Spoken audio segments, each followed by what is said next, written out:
Welcome back. Let's get to the latest down in D.C. because House Democrats are releasing details on their proposed tax increases today. They're using this, or they hope to aim to offset the $3.5 trillion in spending. Now, some of the items in this, a corporate tax rate of 26.5%, that would be up from 21%, 3 percentage point surtax on top earnings, also a capital gains tax increase. So we want to talk about this with Maya MacGuineas, president of the Committee for a Responsible Federal Budget. And Maya, it's good to see you again.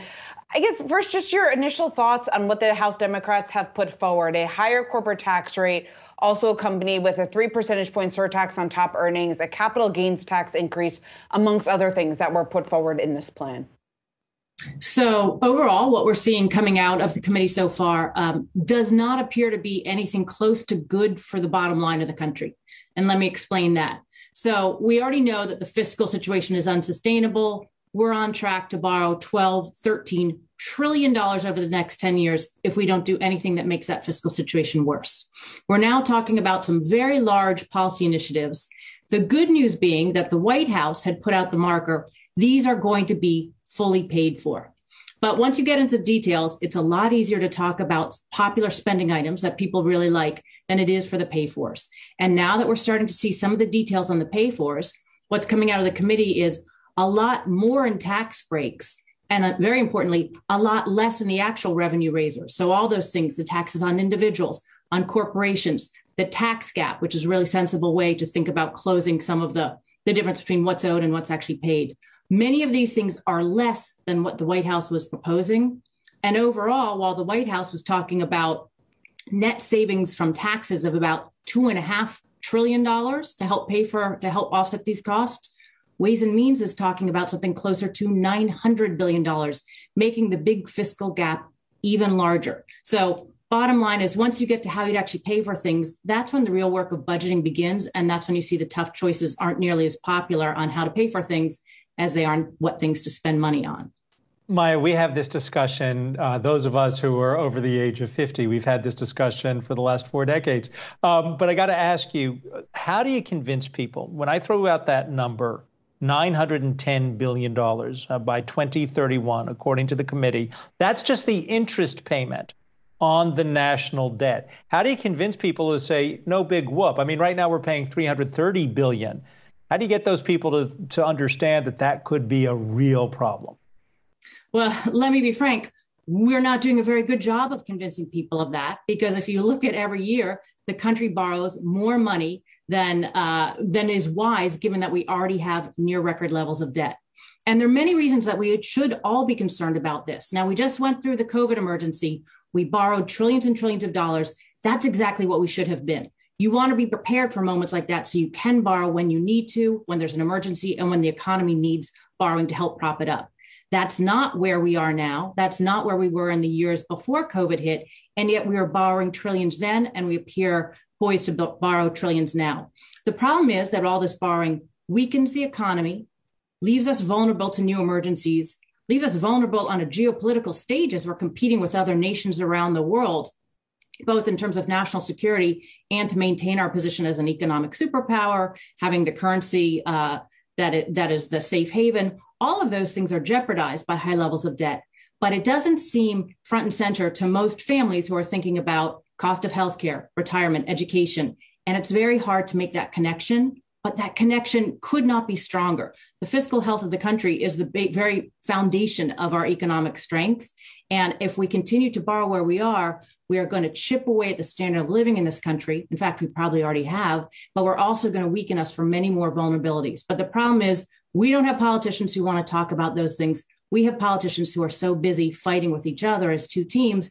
They want to give, both sides want to give away, whether it's tax cuts or spending increases, and not talk about, again, that kind of real work of budgeting. If something's worth doing, it's worth paying for. How do we want to pay for it? Yeah, Maya, I wanted to ask you about that because we've seen spending from both sides of the aisle. Both Democrats and Republicans have been looking to spend pretty aggressively in recent years. So I guess from your perspective, is either party, I guess, interested in really figuring out how to pay for these types of things? There are members within both parties who care about it, but certainly not would I say that it's a party priority for anybody right now. Political leadership is usually not very focused on this issue. And again, there's political payoff in promising people lots of things and not having them pay for it. And one of the big issues we struggle with, I think, in terms of governance is how you get us to do the right thing that work for the long term, not just the immediate, how you do good policy rather than good politics.